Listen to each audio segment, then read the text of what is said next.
Look at my beautiful screenshot of my engine. Let's look at the code we've added. In the Filemob section, we've added this Filemob error checkers. We're going to make sure that we can assert something is a pixel array for a 512 by 512 bitmap or a binary array for a 512 by 512 PNG image. So here's the input pixel array. Here's an error message if we fuck up. We got to make sure it's an array, and then we have to make sure it has exactly 512 times 512 times 4 bytes because it's a 512 by 512 RGBA image.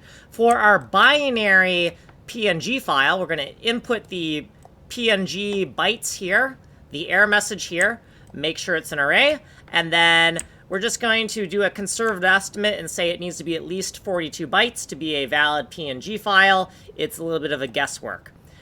Filemob PNG wrappers. Here's some monkey wrench macros. We're going to name things not by encode or decode, but rather by what goes in, what goes out. So we have, for encoding, a pixel array goes in, binary array goes out. For decoding, binary array goes in, pixel array goes out. So here's the pixel array to binary array. Here's our input. Here's our output. We're going to error check those, make sure everything's okay. More work to do in the future. For our binary array to pixel array, here's our input. Here's our output. We're going to error check those, make sure they're valid. Do more work later. Then finally, here's our call site for the pixel array to binary array function. The pixel array is going to be the A0 from this copy memory into 512 by 512 section, which you can see A0 is miscellaneous pixels 0.